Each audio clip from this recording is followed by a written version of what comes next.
ngajar di UGM, Fakultas Kedokteran Hewan, tapi selain itu juga saya di lembaga non pemerintah. Di ini seperti yang baju yang saya pakai. Oh iya, udah kayak seragam kelurahan. Apa itu namanya? Coklat ini kayak gini di Yayasan Action Indonesia. Yayasan Action Indonesia. Wah, nanti kita bisa lebih tahu. Jadi ini menarik karena kita kira-kira akan bicara soal lingkungan ini, tapi mungkin akan banyak soal satwa-satwa juga. Jangan lupa subscribe dan klik tombol lonceng. Mitra Wacana subscribe itu gratis guys. Sudah banyak bicara soal paling banyak bicaranya soal isu gender, kelompok perubahan. Tapi ini bonus. Ini bonus karena dalam isu-isu gender, isu-isu feminisme itu ada ekofeminisme, yaitu berkaitan dengan lingkungan. Nah, tapi kita nggak bicara soal ekofeminismenya. Ini kita lebih ke lingkungan umum. Nanti kapan-kapan kita bisa mengaitkan itu dengan narasumber lain. Gitu. Kan hewan ada gendernya juga. Oh iya, male and female. Male and female ya, siap. Oke, Mas Tauhid, ini sudah lama di dunia persatwaan? Sejak kuliah atau sebelum kuliah? Saya di dunia satwa ya, saya sebut satwa karena yang non ternak dan non kesayangan, jadi saya sebutnya satwa, lebih ke arah satwa liar ya. Jadi sudah dari tahun 2009. Ya, 2009 dulu saya di orangutan sebentar sampai awal 2010, kemudian pindah ke gajah. Sampai gajah sampai saat ini masih banyak di pergajahan ya. Sempat nangani satwa liar yang lain juga kayak merak, kemudian elang, tapi kebanyakan ke pergajahan ya. Oke. Berarti ini lebih banyak satwanya satwa liar ya? Ya, satwa liar. Saya suka yang liar-liar. Bukan yang diingon-ingon gitu. Iya. Oke, jadi tadi itu di tahun berapa yang orang hutan itu? 2009. Jangan lupa subscribe dan klik tombol sampai 2010. Karena subscribe itu gratis guys. Lalu 2010 sampai saat ini itu gajah ya? Ya, kebanyakan gajah, cuma di lembaga kita di Yayasan Action Indonesia karena kita nggak memfokuskan ke satu spesies tertentu, tapi kita lebih ke perlindungan satwa secara umum dan habitatnya seperti itu. Oke. Dulu kenapa milih kedokteran hewan nih? Karena ini nanti kaitannya dengan kok ini bisa masuk ini ke satwa itu. Dulu memang udah tertarik ke satwa itu sejak dulu atau gimana? Ya, dulu tertarik ke hewan karena saya pikir di jangan lupa subscribe dan klik tombol lonceng karena subscribe itu gratis guys. Secara ekonomi saya bukan dari keluarga yang menengah ke atas, jadi kalau lulus dari kedokteran nggak ada modal, saya pikir juga agak susah ngejar dokter-dokter lain yang udah punya modal, jadi saya mending ke hewan aja. Oke. Berarti kuliah tahun berapa masuk kedokteran hewan? Kira-kira kalau dari muka tahun berapa? Kayaknya jangan lupa subscribe dan klik tombol lonceng. Ya, agak melenceng dikit ya, saya 2005 Mas. 2005 masuk ya. Kurang lebih dekat dengan saya. Oh iya. Masih di angka 2000 lah ya. Angka 2000. Masih di angka 2000. Siap. Oke, nanti kita bisa ngobrol soal itu tadi, karena soal gajah. Lalu itu orang hutan itu kan di kalau ngomongnya di satwa liar berarti kan di wilayah hutan. Ya. Wilayah hutan itu nanti ngobrolnya banyak itu soal kerusakan hutan, dulu ada isu kebakaran. Lalu bagaimana engage masyarakat lokal pada saat memelihara hutan, satwa macam-macam itu. Karena dulu pernah di Jambi ya, atau di mana itu? Ya, yang pernah di Jambi, kantornya di Jambi, tapi pergerakannya sampai ke Sumatera Barat di Kabupaten Damasraya sampai ke beberapa wilayah di Riau. Tapi setelah itu juga itu terkait dengan penanganan konflik, tapi terkait dengan penanganan gajah. Kebetulan waktu itu saya join dengan konsorsium, kita bikin konsorsium antara sebuah lembaga namanya FASWIC, mungkin nanti ada teman-teman FASWIC juga yang nonton ya, jadi mungkin nanti ada di deskripsi. FASWIC itu singkatan dari Veterinary Society for Sumatran Wildlife Conservation, nanti bahasa Indonesianya itu kelompok ya, kita sebut kelompok dokter hewan yang menangani satwa liar di Sumatera, FESFIK. Waktu itu kita bikin konsorsium dengan Fakultas Kedokteran Hewan UGM. Kebetulan di FKH saya dengan satu orang dosen senior yang mewakili itu Pak Dokter Hewan Wisnu Nur Cahyo, mungkin beliau nanti juga bisa mungkin nonton ya. Oke, siap. Kalau sudah semoga nonton ya. Iya, nanti di share YouTube-nya nanti kan kita ada di. Oh, siap. Oke. Subscribe juga ya? Ya, subscribe juga. Nyalakan tombol lonceng. Tombol lonceng. Oke. Oh ya, tadi apa pertanyaan? Malah ke situ tadi. Enggak apa-apa, memang cerita yang tadi di Jambi Riau. Oh iya, Jambi Riau ya. Mungkin langsung nyambung ke yang masalah di satwa ya, persatwaan ya. Jadi ya mungkin cukup kompleks ya di persatwaan ini. Ya mungkin kalau ditarik ke isu-isu mungkin nggak terlalu prioritas, mungkin dalam tanda kutip terlalu prioritas bagi apa ya, isu-isu yang diangkat di TV maupun di media ya, karena lebih kalah dengan isu-isu politik kemudian ekonomi seperti itu ya, karena di isu-isu konservasi ini kan tidak terlalu mendatangkan keuntungan finansial secara langsung kan. Jadi isu diangkat kemudian misalnya penyelamatan habitat, kemudian penyelamatan satwa, itu kan keuntungannya lebih ke arah jangka panjang. Jadi misalnya air bersih, kemudian keseimbangan alam, kemudian udara yang bersih seperti itu. Jadi tidak mendatangkan keuntungan finansial secara langsung, tapi lebih ke arah kehidupan kita di masa depan seperti itu. Jadi itu yang kadang-kadang tidak dianggap penting oleh beberapa kelompok gitu kan, oleh beberapa orang. Ya, seperti itu kan lebih menguntungkan isu-isu mungkin kalau yang di lapangan ya mungkin pertanian, kemudian peternakan, karena di masyarakat kelihatan ini ya keuntungan finansialnya. Jadi misalnya miara sapi gitu kan, diproyeksikan secara bisnis plan tuh terlihat kan. Miara sapi sepasang, setahun kemudian beranak dan sebagainya, nanti dapat uang segini. Tapi kalau kita piara hutan, iya nggak ada yang terjadi kan. Melarat tetap melarat kan. Seperti itu. Jadi itu sebenarnya tantangan dari sektor konservasi, dari dunia konservasi untuk bisa meyakinkan atau menjadikan menjaga alam itu sebuah gaya hidup, lifestyle seperti itu, Mas Sugeng ya. Oke. Mas Dedi, saya mau bilang Mas Dedi. Dan kayak podcastnya harus cukur dulu. Cukur dulu. Mungkin sedikit cerita dulu dengan apa Yayasan Action Indonesia ini. Sedikit cerita, nanti kita ngobrol-ngobrol lagi agak spesifik ini soal beberapa yang di lapangan itu kayak apa, gajah macam-macam. Mungkin bisa ngenalin dulu Yayasan Action Indonesia ya, bener ya? Iya betul. Ya ini mumpung podcast kan ada eksis juga kan. Jadi Yayasan Action Indonesia atau YAI ya, kita singkat YAI aja biar nggak terlalu panjang. Seperti yang saya bilang tadi, kita bergerak di dunia penyelamatan satwa dan habitatnya. Yayasan ini masih baru Mas, masih kita bentuk di tahun 2017 dari SK Menkumhamnya tahun 2017. Kemudian dulu proyek pertama yang kita tangani, walaupun logo kita gajah ya, nanti bisa lihat di website kita.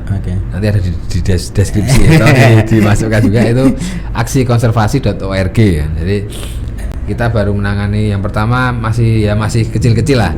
Ada survei monyet ekor panjang populasi di Magelang waktu itu. Ya mungkin cerita sedikit tentang monyet ekor panjang ini, sebenarnya bukan satwa yang dilindungi. Tapi mungkin keberadaannya dalam tanda kutip agak cukup mengkhawatirkan gitu kan, karena perkembang biaknya cepat, kemudian dia banyak di luar kawasan konservasi, baik itu di kebun masyarakat maupun di beberapa lokasi-lokasi lainnya yang tempat wisata seperti itu, yang mana ketika ada masalah masyarakat mesti pengennya dipindahkan gitu kan, dipindahkan kemana gitu. Rata-rata seperti itu berdasarkan bukti-bukti, berdasarkan kunjungan kita ke lapangan. Jadi pengennya dipindah kan. Jadi hampir seluruh provinsi di Indonesia yang ada konflik monyet mintanya dipindah. Jadi kita bingung pindahnya kemana kan, karena semuanya minta dipindah ya. Nah, jadi waktu itu kita juga berpikir gitu kan, gimana caranya mindah atau di mana mindahnya. Kebetulan kita baru mengadopsi metode yang di negara lain, misalnya di India atau di Thailand, yaitu dengan cara mengkastrasi itu artinya mengebiri pejantan dengan tujuan mengurangi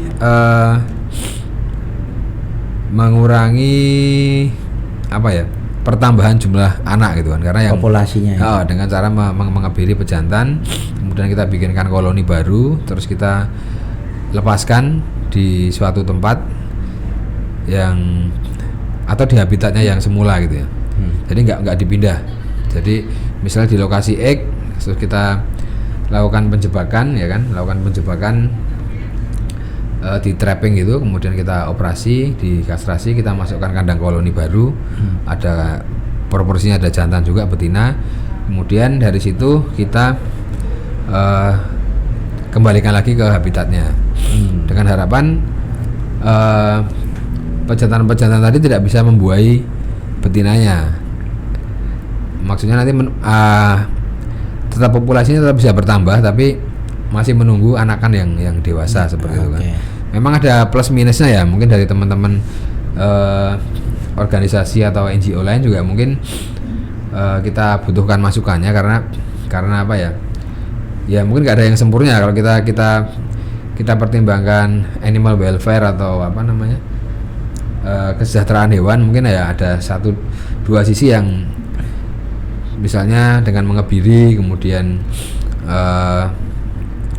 hak untuk kawinnya kita kurangi gitu kan, dan dia tidak bisa kawin nanti kan.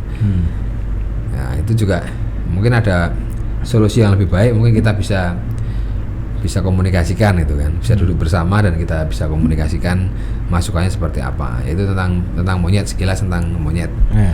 Kebetulan yang lain kita juga pernah nangani merak. Merak hijau. Itu hewan asli Indonesia ya, maksudnya yang merak hijau. Itu di Ponorogo dan Madiun. Jadi kita waktu itu melakukan survei dengan BKSDA Jawa Timur. Ini ada yang nonton juga nanti. Kemudian kita mendapatkan bantuan dari Yayasan Konservasi Elang Indonesia. Kemudian dananya dari Pertamina, TBBM Surabaya grup di Perak sana, di dekat pelabuhan. Kebetulan waktu itu kita survei, tapi biasanya yang merak di dataran rendah, kita survei di dataran tinggi di sekitar cagar alam Gunung Sigogor dan Gunung Picis di Madiun, Ponorogo. Dan ternyata memang banyak merak di dataran tinggi ya. Kemudian kita bikin setelah survei, kita kembangkan merak juga di waktu itu ada tempat Mbah Surat yang mungkin sudah banyak teman-teman lihat di YouTube, sudah sukses. Nah, kita kembangkan juga dari beberapa merak sitaan, kita breedingkan, yang harapannya kita sinergikan dengan kebudayaan Ponorogo, Mas. Reok kan bulunya itu dari merak semua. Oh iya ya. Kan masih banyak kalau di lapangan yang ngambil dari merak biru. Merak biru kan dari India. Nah, jadi harapannya dari merak itu nanti bulunya dan yang dari kan yang bisa dimanfaatkan dari turunan ketiga, Mas, dari cucunya kan. Jadi meraknya punya anak, anaknya punya anak lagi, dan cucunya itu bisa kita manfaatkan, baik dari dagingnya, bulunya dan sebagainya, dijual belikan bisa, asalkan ada izin penangkarannya gitu kan. Nah itu harapannya bisa mensuplai. Itu ada regulasinya ya? Ada regulasinya. Itu nanti bisa bersinergi karena tagline kita waktu itu mengkonservasi, membudayakan konservasi dan mengkonservasi budaya. Hanya ada sinergi antara budaya dengan konservasi, yaitu di bidang reok tadi kan. Nah seperti itu. Jadi sama-sama menguntungkan. Jadi kita nggak memusuhi budaya yang sudah ada, reok yang mengambil merak, tapi kita memfasilitasi supaya reok juga bisa jalan bareng dengan konservasi merak, seperti itu, dengan breeding center. Dulu konsepnya seperti itu. Terus kita juga pernah lepaskan rusa di waktu itu di Taman Hutan Raya di Raden Suryo, masuk lewat Malang kita. Waktu itu dibiayai oleh Pertamina Madiun. Terima kasih juga untuk Pertamina Madiun dan Pertamina Surabaya yang sudah mendanai kegiatan. Kemudian pelepasliaran elang Jawa. Elang Jawa itu simbol negara kita ya, Garuda ya kan. Itu konon katanya elang Jawa ya. Itu di mana ininya? Di sama juga di Ponorogo Madiun. Ponorogo Madiun. Ya, memang masih ya itu?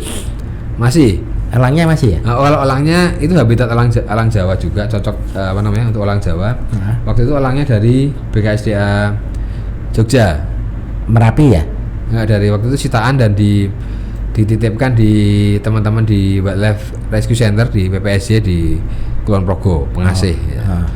Kita translokasikan ke Ponorogo waktu itu. Terus kita pasangi satelit tracking di punggungnya. Kebetulan waktu itu pertama kali di Indonesia kita gunakan satelit tracking yang menggunakan tenaga surya. Sebelumnya belum pernah ada satelit tracking menggunakan tenaga surya. Jadi kita bisa pantau pergerakannya 24 jam. Kita bisa atur berapa kali dia ngirimkan lokasi. Jadi burungnya terbang, itu alatnya bisa ngirimkan posisi dia di mana. Nah, bisa kita atur tiap satu hari mungkin bisa 3 kali atau 6 kali seperti itu. Jadi kita tahu posisinya. Tapi banyak burungnya itu. Elangnya? Elangnya itu. Kalau kita lepaskan satu, Oh, yang di Jawa Timur itu. Satu, kemudian di Jogja di Taman Hutan Raya Bunder 1. Terus di Jawa Timur 2 nih, 2. Terus di Gunung Kidul 1. Oh, tapi belum punah kan? Memang masih ya itu. Belum punah. Tapi ya statusnya kalau nggak salah ya jelas terancam punah ya. Maksudnya terancam punah? Terancam punah, mungkin 2 atau 3 step lagi udah punah. Oh. Jadi endangered itu terancam punah, terus kemudian critically endangered sangat terancam punah. Kemudian status berikutnya extinct in the wild, punah di alam. Lalu extinct, punah, udah. Istilahnya termasuk yang dipiara-piara itu, nggak ada itu udah. Mungkin himbauannya mungkin ya biarkanlah mereka di alam lah. Dan menjaga alam juga. Jadi yang udah terlanjur beli mungkin di pasar gelap mungkin bisa menyerahkan ke BKSDA mungkin seperti itu. Pesannya. Berarti tadi ada orangutan atau ada ekor kera ekor panjang, ada merak, lalu ada burung Garuda, elang ya, burung Garuda. Nah, nanti cerita gajah ini, gajah belum ya? Gajah belum. Nah, nanti gajah cerita yang dulu katanya sempat di mana? Yang itu di Rio Jambi. Oh ya, ini kuliah S3 ya? Nah, kayaknya kuliah S3 di Thailand, bener kan? Kok tahu ya? Gak tahu. Kita cari di internet. Oh ya, betul. Ini kuliahnya soal gajah. Jadi Mas Tauhid ini saat ini baru ngambil S3 di Thailand, sudah mau selesai. Mungkin terancam DO kalau nggak selesai. doakan selesai ya. Doakan selesai. Nanti bisa cerita-cerita juga ya, misalkan pengelolaan satwa misalkan di Thailand seperti apa, di India atau apa itu seperti apa, bisa cerita aja. Yang sedikit soal di itu mungkin gajah yang di mana? Bukan, yang di waktu di Rio, Jambi dan sekitarnya itu. Itu gimana itu kalau cerita-ceritanya? Ya, jadi kebetulan saya dulu di unit penanganan konflik antara satwa yaitu gajah dengan manusia. Jadi konflik itu maksudnya mereka bersitegang. Bersitegang. Bersitegang. Jadi ya kita berusaha menyelamatkan manusianya juga dan menyelamatkan gajahnya seperti itu ya. Karena kan dari kacamata manusia kan gajahnya kan menyerang kebun gitu kan. Kemudian merusak sawit, merusak karet seperti itu. Nah, dari kacamata gajahnya dulu manusianya yang dulu menyerang hutan kan, karena yang merusak hutannya. Ini dulu itu rumahnya kok jadi sawit, jadi karet gitu ya. Dulu rumahnya terus dijadikan kebun ya kan, seperti itu ya. Ya kita nggak bisa menyalahkan kan, kondisinya sudah seperti itu, kita gimana ininya ya. Jadi kita berusaha mensinergikan antara lembaga pemerintah, dalam hari ini Kementerian Kehutanan dan Kementerian Lingkungan Hidup dan Kehutanan serta turunannya ya, ada Direktorat Jenderal KSDAE, KKH, kemudian sampai KSDA Balai Taman Nasional, dengan perusahaan swasta yang sudah ada di lapangan, baik itu yang bergerak dalam bidang sawit atau akasia, pulp and paper, kemudian macam-macam lah, pertambangan dan sebagainya. Kemudian dengan NGO kita, dengan beberapa NGO yang penyelamat satwa, dan dengan masyarakat ya kan. Ini gimana biar bisa bersinergi dengan kondisi yang ada. Mungkin cerita sedikit, waktu itu kita bikin pagar listrik, Mas. Jadi pagar listrik itu kita bikin membatasi antara hutan dan sawit gitu kan. Oke. Itu jangan dibayangkan pagar listriknya dialiri listrik rumahan ya, jadi kan bisa mati katanya kan. Kayak nyetrum tikus itu ya. Ya, jadi ini menggunakan aki ya kan. Okay. Aki yang 12 volt atau berapa lagi? Aki lah kan. Ada aki 24 volt nggak ya? Nggak ada ya? Tahu ya. 12 volt ya, katakanlah 12 volt. Nanti kita ada alat yang namanya energizer. Itu bisa meningkatkan voltase yang bukan baterai ini. Bukan, baterainya kan aki. Enggak energizer ini bukan. Oh iya, bukan. Saya agak nyambung. Sorry. Nah, itu fungsinya untuk meningkatkan voltasenya dari 12 volt menuju 12.000 volt. Tapi durasinya cuma per 1 detik. 1 detik mengaliri kawat. Kejutan ya? Kejutan surprise gitu ya. Jadi kan pagarnya kan dari kawat. Kawatnya ya kawat jemuran itu, kalau ditabrak sebenarnya jebol. Tapi kita kan memanfaatkan sifat alami gajah ya. Jadi gajah itu kan nggak suka merusak sebenarnya. Jadi dia lebih ke penasaran kan. Jadi dari energizer tadi, dari aki ngalir ke energizer, di up ke 12.000, kemudian kita alirkan ke kawat tipis kan. Ada pagernya dari tonggak-tonggak pohon gitu. Kemudian itu gajah bisa dengar suaranya, suara aliran listriknya, ces gitu kan. Kalau dia mendekati pagar, dia nanti akan penasaran. Nah, ini sifat gajah seperti itu. Beda dengan babi hutan kan, babi hutan ada terabas, babi hutan. Semaput. Enggak, jebol. Jebol ya. Tak kira semaput. Enggak, jebol. Jadi kalau gajah nanti itu memang kita seperti tadi saya katakan memanfaatkan sifat gajahnya kan. Jadi ketika dia datang, dia akan pegang pakai belalai itu. Pakai belalai. Kalau dia udah kena itu kan tersengat 12.000, dia nggak akan pegang lagi. Dia memorinya kan kuat. Jadi teorinya seperti itu ya. Tapi syaratnya pagar itu harus terlihat dengan jelas oleh gajah. Makanya kanan kiri pagar itu harus bersih. Ya kurang lebih 4 meter ke kanan, 4 meter ke kiri kan. Jadi gajahnya bisa lihat pagarnya. Jangan sampai tempatnya rimbun, kemudian banyak rumput-rumput yang nempel di kawatnya, itu harusnya juga ngeground ke bawah kan, jadi nggak 12.000 lagi nanti. Nah, kalau gajahnya udah pegang itu, dia nggak akan datang lagi. Asalkan yang kedua juga pagar itu selalu dialiri listrik, karena gajah denger kan. Kalau ternyata nanti ada tim piket yang nggak ngidupin energizernya, gajah tahu ini nggak ada listriknya. Walaupun dia nanti pegang juga, nggak ada kan. Nanti dia ingat kalau nggak ada suara itu berarti aman. Ya udah, itulah faktor kegagalan penggunaan pagar listrik di Riau, kemudian di beberapa provinsi yang lain itu karena kadang-kadang tempatnya nggak bersih ya kan, rimbun, kemudian tidak disiplin untuk menyalakan energizernya itu. Seperti itu.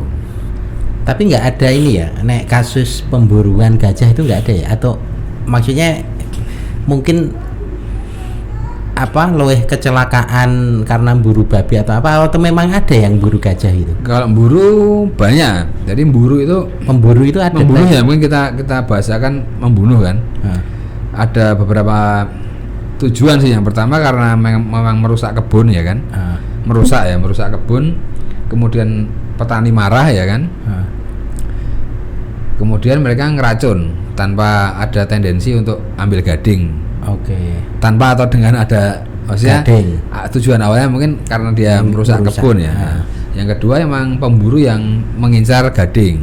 Karena kan gading juga di pasar gelap juga harganya cukup tinggi kan. Jadi banyak yang memburu gajah-gajah jantan. Makanya di dunia ini gajah Sumatera merupakan satu-satunya subspesies gajah Asia yang masih hidup, yang statusnya critically endangered, tadi sangat terancam punah. Jadi satu langkah lagi menuju kepunahan. Oh iya. Iya, karena di dunia ini kan yang masih hidup sekarang ada gajah Asia yang di India. Ya, yang cukup besar, ukurannya lebih besar, jauh lebih besar dari gajah Sumatera kan. Elephas maximus indicus. Ada yang di Sri Lanka, gajah Sri Lanka. Beda itu?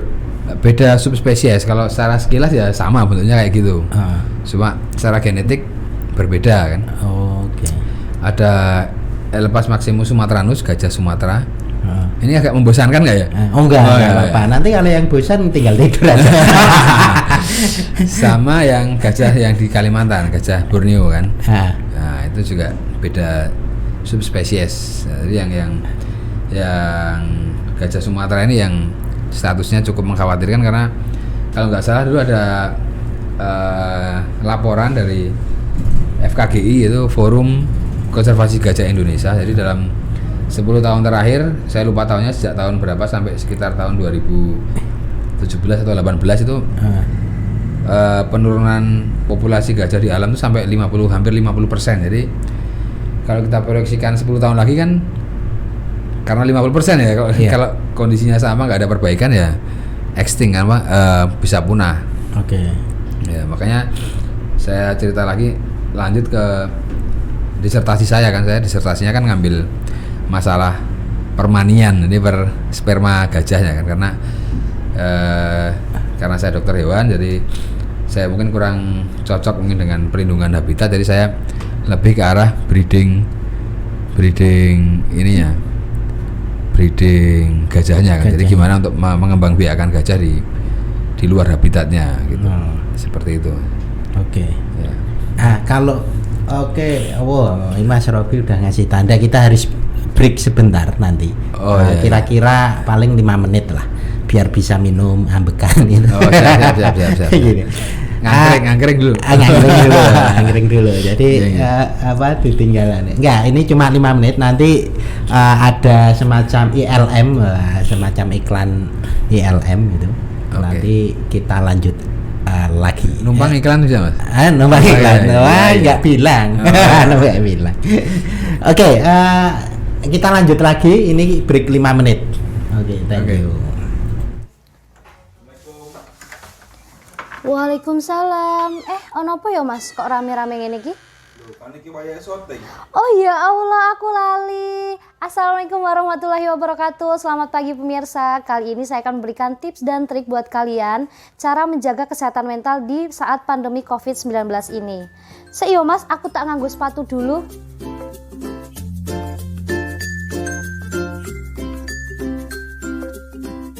Teman-teman tahu nggak sih, menjaga kesehatan mental pada saat pandemi COVID-19 ini sangat penting loh.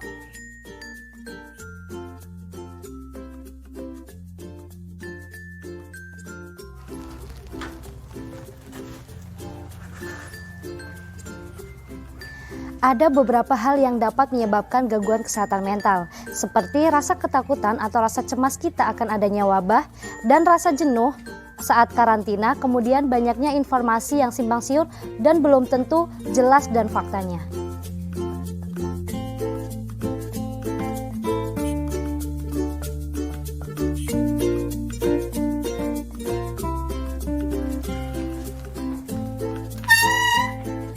Gak jarang itu semua dapat mengganggu kecemasan serta mengganggu kesehatan fisik dan mental. Nah, apa aja sih langkah-langkah yang harus dilakukan untuk mengatasi kesehatan mental pada saat COVID-19 ini? Yuk ikutin terus!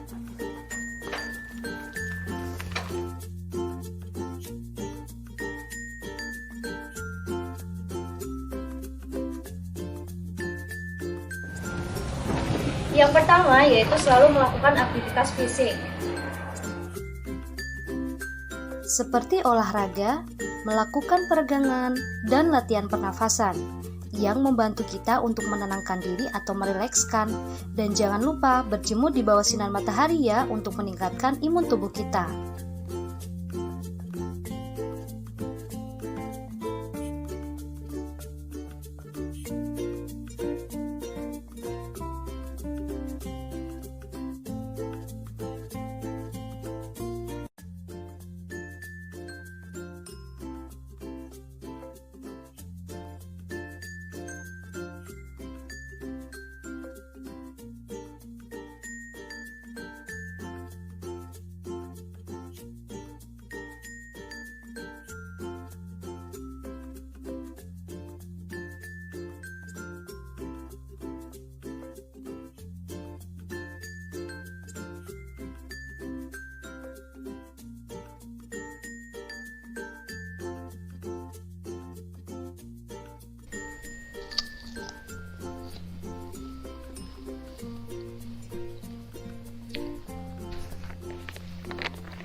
Nah, buat teman-teman, tips yang kedua yaitu selalu mengonsumsi dan memperbanyak makanan yang bergizi. Asupan nutrisi yang cukup juga dapat menjaga kesehatan mental loh, baik secara langsung maupun tidak langsung. Nah, tips yang ketiga, kalian selalu menggunakan waktu luang untuk kegiatan yang bermanfaat, seperti membaca buku. Selanjutnya, tips yang keempat, bijaklah kalian dalam memilih informasi yang dibaca. Jangan sampai informasi yang kalian baca membuat merasa cemas dan takut akan adanya pandemi COVID-19 ini. Atur waktu kamu untuk menonton film, membaca, dan mendengarkan berita mengenai pandemi COVID-19. Meski begitu, jangan menutup diri sepenuhnya dari informasi yang penting ya. Dan jangan lupa, dapatkan informasi mengenai pandemi dari sumber yang terpercaya. Iya Bu, Assalamualaikum, sehat-sehat selalu ya. Nah, tips yang terakhir yaitu selalu menjaga komunikasi dengan keluarga maupun kerabat dekat. Berikut tips dari saya untuk teman-teman selalu jaga kesehatan dimanapun dan kapanpun. Terima kasih, see you. Wassalamualaikum warahmatullahi wabarakatuh.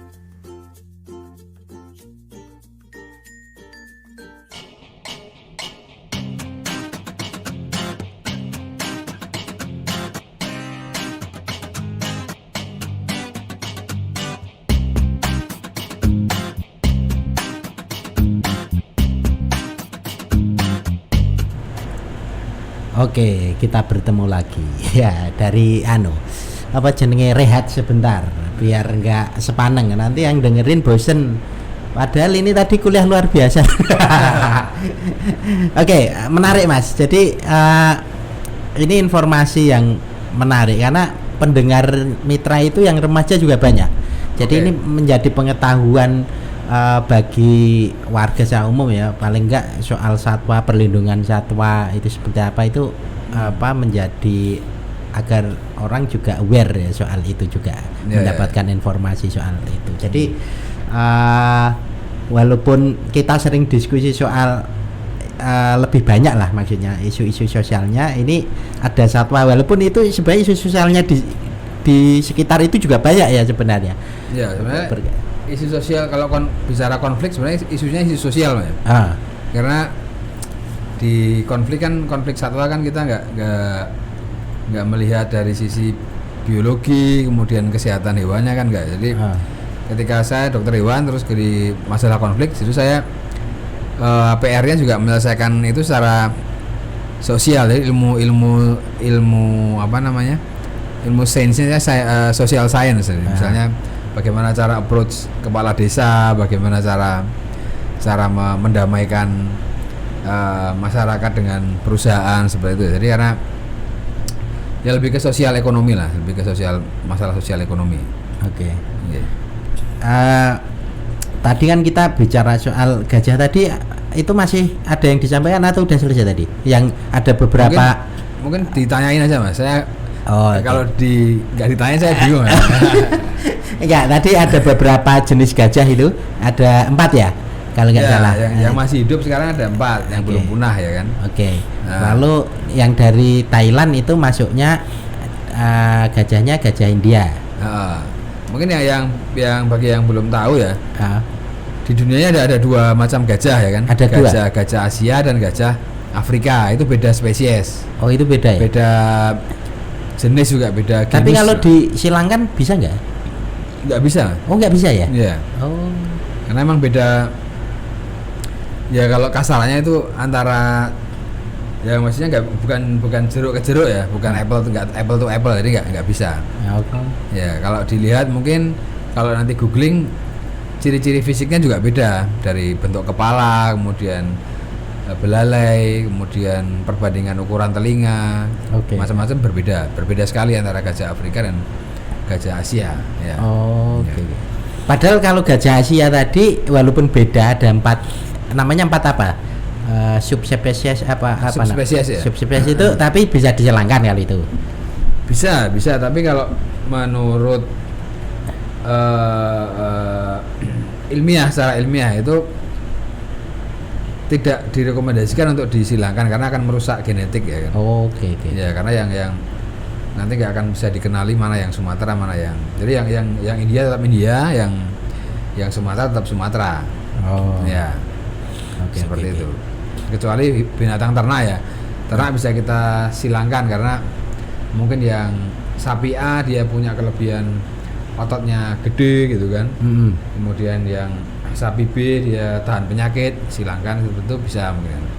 Kalau di satwa liar selama ini belum direkomendasikan untuk disilangkan seperti itu. Oke.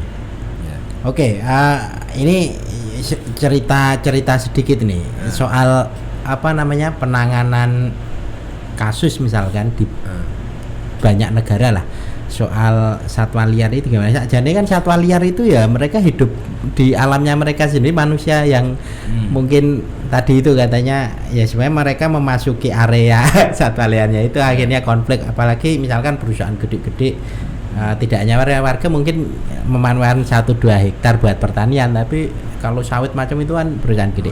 Tapi kita nggak bicara itu, nggak bicara sawit apa. Tapi kira-kira pengelolaan penanganan itu misalkan di banyak negara dengan masalah adanya terancam punah macam-macam itu gimana itu? Misalnya dari India, yang Afrika juga Thailand macam-macam itu gimana ini? Ya, mungkin saya cerita yang Thailand aja biar nggak ngoyo-woro kan. Oh ya, oke. Kalau Thailand juga sebenarnya di zaman dulu juga pernah mengalami peristiwa seperti di Indonesia ya. Karena dulu kan sejarahnya di Thailand itu logging atau mengambil kayu di hutan itu nggak ilegal. Karena emang gajah waktu itu digunakan untuk narik kayu. Ya, makanya lambang kalau nggak salah lambang Kementerian Kehutanan Thailand itu ada gajah, sampingnya ada kayu-kayu log, karena emang dulu waktu itu peruntukannya untuk ngelok kayu gitu kan. Tapi seiring berjalannya waktu kayu habis ya kan, banyak gajah yang jobless atau nggak punya kerjaan gajahnya kan. Makanya waktu itu di beberapa provinsi di Thailand juga banyak gajah-gajah yang nganggur. Jadi gajahnya, mungkin cerita lagi ya. Jadi di Thailand itu ada perbedaan status kepemilikan gajah dengan Indonesia. Kalau di Indonesia itu semua gajah, baik yang ada di kebun binatang, di hutan, di tempat-tempat wisata, di Bali resort, itu punyanya pemerintah semua. Nah, ini secara kekasarannya seperti itu ya. Punya pemerintah semua, punya Negara Kesatuan Republik Indonesia semua. Nah, kalau di Thailand itu enggak. Jadi pemerintah ya punya gajah sendiri, beberapa ekor, yang lain yang di tempat wisata, kemudian di itu ya itu milik dalam tanda kutip milik perorangan ya, milik perorangan atau milik perusahaan. Jadi bisa diperjualbelikan walaupun statusnya dipantau oleh pemerintah. Jadi misalnya kayak di provinsi ada satu suku di Thailand, di Karen itu, suku Karen di Chiang Mai daerah utara itu menggunakan gajah untuk membajak sawah kayak kerbau. Ada. Jadi gajahnya untuk membajak sawah. Oke. Dan sekarang mereka jadikan wisata ya di Karen, wisata untuk yang mendukung kelangsungan hidup mereka kan. Jadi setiap hari ya gajahnya ditaruh di pinggir rumah kayak kerbau itu. Tiap pagi nanti di olahragakan, terus nanti buat bajak sawah seperti itu. Terus di tempat-tempat wisata juga mereka itu punyanya mereka, tanggung jawab mereka. Jadi kalau misalnya nanti pada mati ya resikonya di mereka, karena salah satu pemantauannya juga seperti Indonesia ada microchip gitu kan di badannya, jadi bisa dibaca pakai transponder gitu. Tut gitu, ini nomor serinya sekian, gajah sekian, terpantau. Tapi secara kepemilikan dalam tanda kutip kasarannya itu bukan milik pemerintah Thailand seperti itu ya. Nah, gimana cara menjelaskannya? Pokoknya kalau di Indonesia kan seperti itu. Jadi mereka kalau di Thailand bisa semacam jual beli kan, dari satu tempat ini dijual ke sana dan legal itu ya.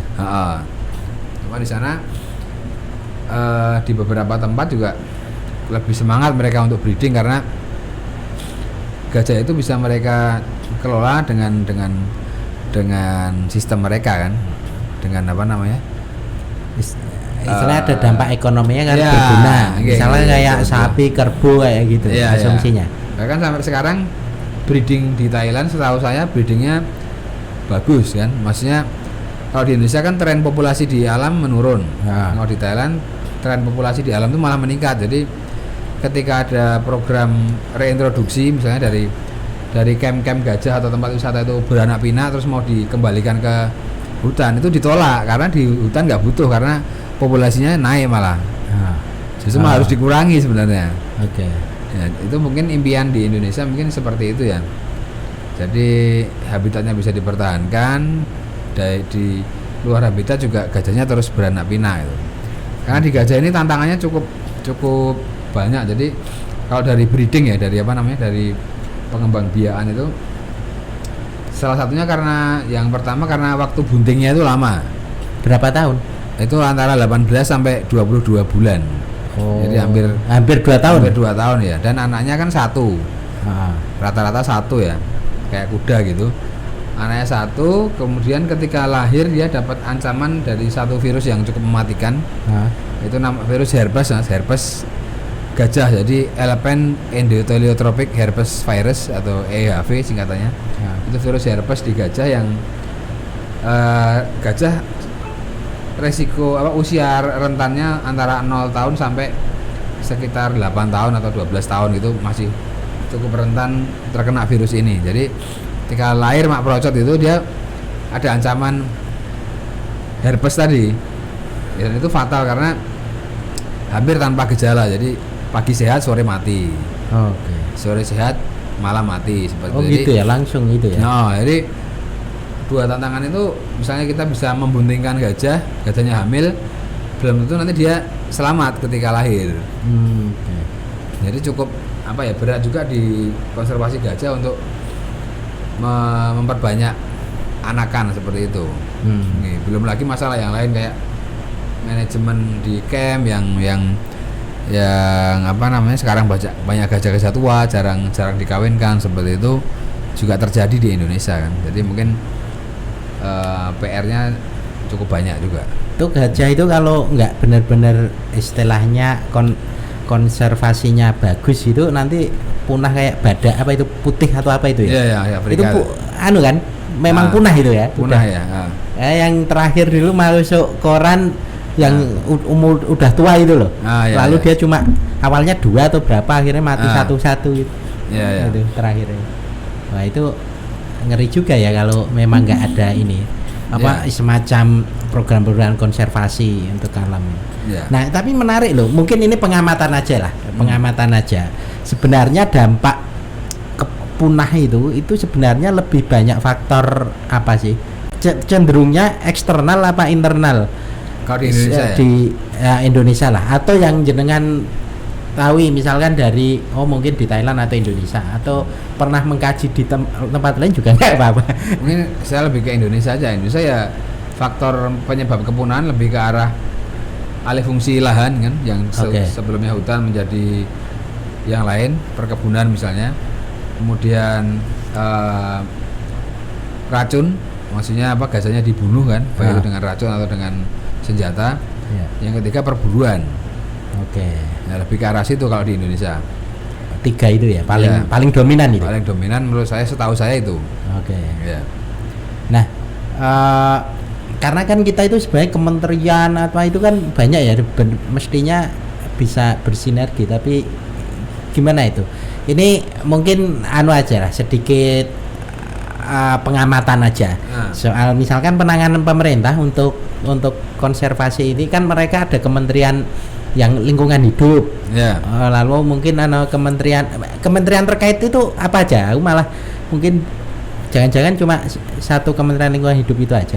Ya kalau yang secara langsung menangani konservasi ya tentunya Kementerian Lingkungan Hidup dan Kehutanan ya. Kalau dari regulasi kementerian juga sudah cukup bagus, tinggal kita implementasikan dengan baik dan benar aja.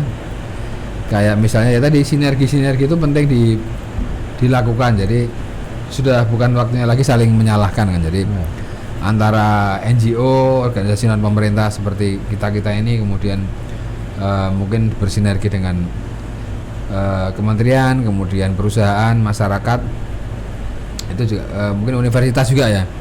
Itu perlu duduk bareng untuk membahas masalah ini dan mencari solusi yang terbaik seperti itu. Ini zamannya sudah zaman kolaborasi sekarang kan. Karena kalau melihat problem yang 3 itu soal lingkungan perambahan areanya ya, nomor lalu racun, lalu yang ketiga perburuan, ya kan. Nah itu sejauh ini penanganannya dalam konteks pengalaman dan pengamatan itu seperti apa biasanya?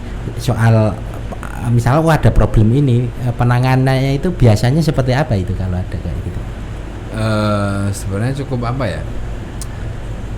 cukup susah juga saya bilangnya, karena dari segi habitat aja sebagian besar gajah itu nggak di habitatnya, maksudnya di luar kawasan konservasi. Kayak misalnya di Jambi aja sebagian besar gajah itu nggak di dalam taman nasional tapi di luar. Karena ke taman nasional secara kontur lebih ke perbukitan seperti itu, dan gajah tidak terlalu suka ya kan. Jadi gajah lebih suka ke tempat-tempat datar, pinggiran sungai seperti itu.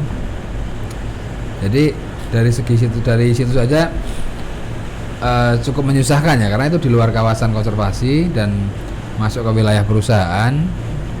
Jadi kan secara aturan kan mungkin perusahaan bisa, ini kan di wilayah kita gitu kan, yang statusnya mungkin tanaman industri seperti itu kan.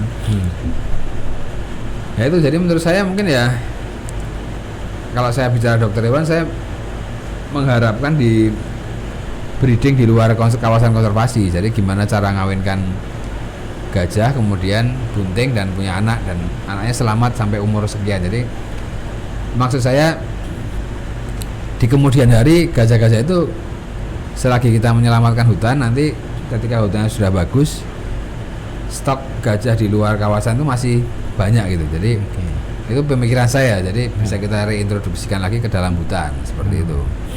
Tapi ya dokter hewan yang generasi muda ini yang saya amati kayaknya yang banyak menangani gajah kayaknya mungkin cukup kurang ya. Masih sedikit dan ya masih sedikit, karena ya mungkin menangani gajah mungkin agak susah juga, karena beratnya bisa sampai 3 sampai hampir 4 ton ya kan. Jadi mungkin dengan temperamen yang kita mungkin tidak bisa terlalu prediksi ya, mungkin harus hati-hati, safety-nya harus bagus seperti itu kan. Ya kemarin saya juga mungkin cerita sedikit waktu penanganan pemotongan gading kemarin juga. hampir mengorbankan satu dokter hewan teman saya yang di Semarang waktu itu, yang terlempar juga ya karena dikibaskan pakai gading. Alhamdulillah masih selamat ya. Itu karena ada itu apa, infeksi atau apa itu yang di gading? Ya mungkin ada sesuatu hal di gadingnya lah. Gadingnya perlu kita potong, kemudian ya tadi sebenarnya gajahnya mungkin cuma nengok gitu ya, tapi karena tenaganya besar dan bobotnya sampai hampir 3 ton waktu itu, kita ukur berat badannya menggunakan rumus-rumus tertentu. Ya itu gajahnya sebenarnya mungkin nggak maksud seperti itu ya. Tapi ya kembali lagi karena bobotnya yang besar kan, mungkin dia yang kondisi lain mungkin dia cuma mau garuk-garuk punggungnya di batang pohon atau di tiang rumah kan, tapi rumahnya roboh gitu kan. Jadi dia nggak niat seperti itu kan. Atau di tembok, ternyata di pinggir tembok ada orangnya terus kegencet mati. Dia harus ekstra hati-hati juga di gajah. Oke. Nah, ini menarik ya, sebagai informasi itu asik ya, karena kadang kan kita kalau nggak ada informasi kayak gitu kan, nah, beberapa itu kan misalkan ya nggak ada info yang menjelaskan itu ya, mungkin cukup ya, kalau kita mau baca-baca searching bisa jadi ada itu, tapi dialog-dialog ini menarik itu, karena ini nanti kan di Spotify orang dengerin sambil nyopir atau apa bisa. Wah, bisa. Mungkin satu lagi juga Mas, kalau di Indonesia itu mungkin nggak cuma di Indonesia ya, di seluruh dunia itu ada ya, kembali lagi ke masalah kesejahteraan hewan ya. Jadi kan banyak teman-teman yang menyoroti masalah, jadi mesti ada yang pro, kalau kita sebut pro gancu dan pro rantai, ada yang mereka tidak setuju dengan itu. Maksudnya gajah dibiarkan bebas tanpa rantai, tanpa gancu gitu kan. Mungkin sedikit mengedukasi teman-teman juga yang nonton. Ya itu terserah pendapatnya, terserah masing-masing orang ya. Tapi kalau saya pemikiran dari dokter hewan yang biasa ya beberapa kali menangani gajah, sebenarnya agak menyulitkan kalau gajah itu tanpa rantai dan tanpa gancu kan. Cuma yang perlu digarisbawahi adalah menggunakan kedua alat itu dengan benar kan.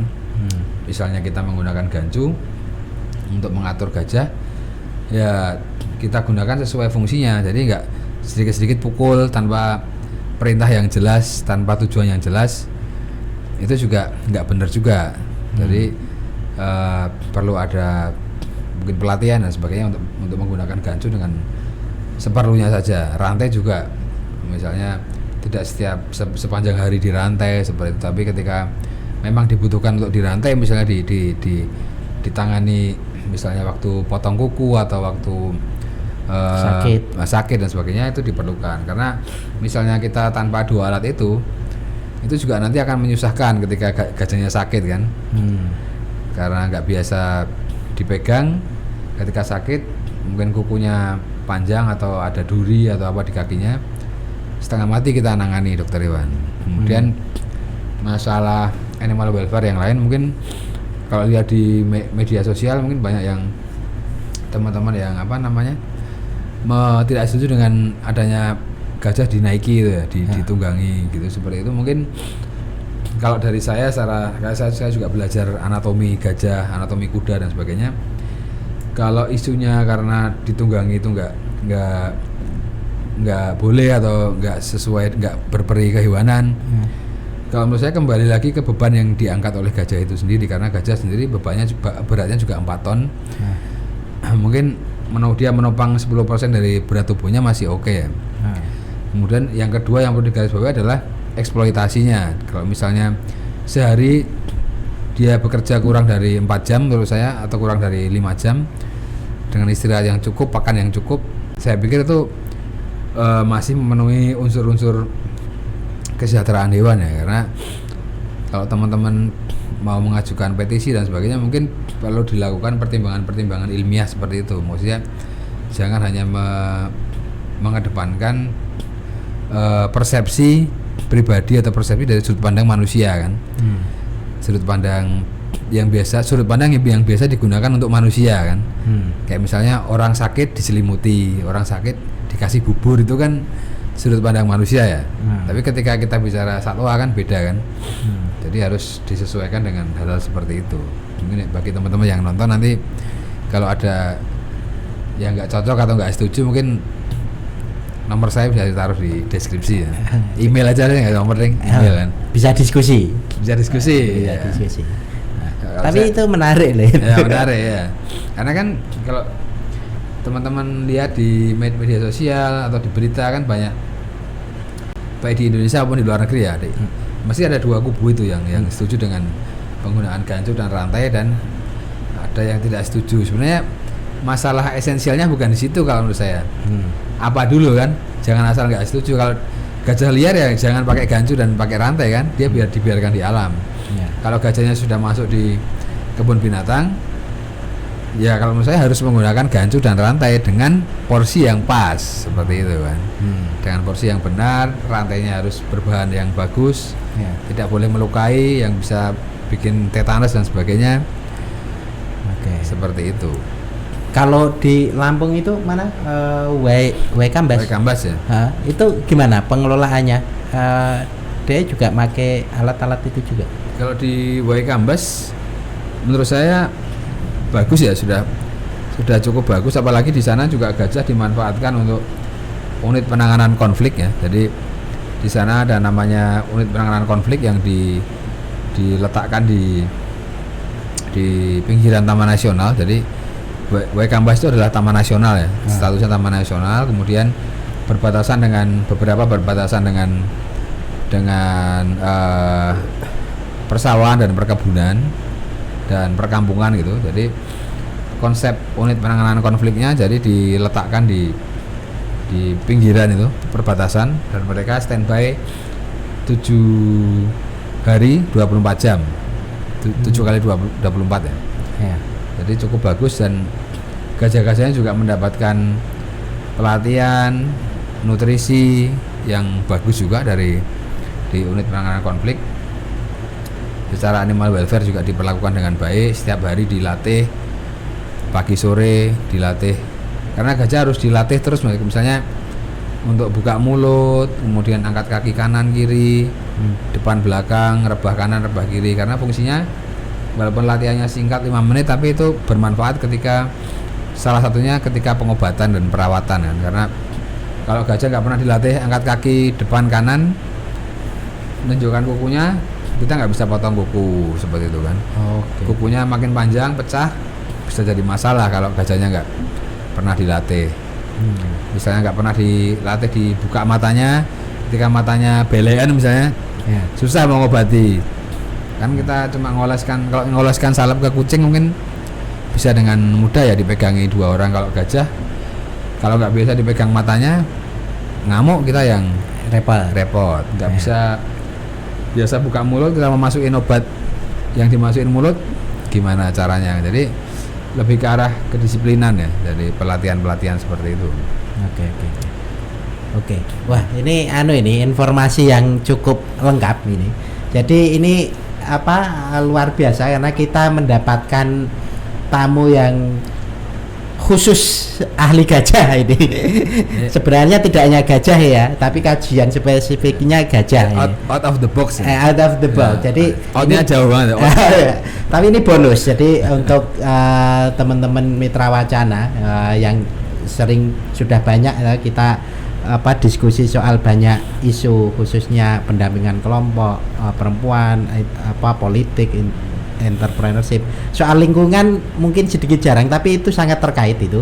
Tapi besok kita akan bicara yang lingkungan yang mungkin ekofeminismenya bisa kita kolaborasikan Mas. Jadi pendampingan kelompok wanita di kawasan konservasi kan. Ada ya, itu ada, karena kan kita nyebutnya biasanya perempuan. Perempuan ya. Perempuan di sekitar kawasan konservasi, karena kan pemberdayaan perempuan juga cukup menjadi isu yang bisa kita angkat lah di sekitar kawasan konservasi kan. Mungkin terkait dengan pengelolaan konflik dan sebagainya misalnya, tapi saya belum kepikiran idenya apa sih, tapi bisa lah kita kolaborasi kan. Oke, siap. Oke, sepertinya sudah kode ini Mas Robi ini karena hampir semua podcast itu rentangnya sekitar 1 jam lah. Jadi nggak kerasa ya? Nggak kerasa ya, karena ngobrolnya asik, kita ngobrol serius. Dan ini informasi yang menarik. Kita ada kebetulan dosen pengalamannya luar biasa di lapangan. Jadi ceritanya tidak ngoyo-woro. Tidak. Dan dokter hewan juga praktisi ya, luar biasa. Oke, terima kasih Mas Tauhid. Ya, sama-sama. Semoga lain waktu bisa ngobrol-ngobrol lagi. Siap. Ya, nanti kita bisa bisa sharing-sharing mungkin cerita-cerita waktu jalan-jalan di Thailand gitu. Kita klenek-klenek gajah ya. Boleh. Oke, terima kasih teman-teman sahabat mitra semua, sahabat volunteer corner semua. Terima kasih Mas Robi yang standby mengatur ini layar mengatur layar. Oke, sampai jumpa semoga minggu depan. Tapi kita pakai lain waktu. Siap. Oke, assalamualaikum.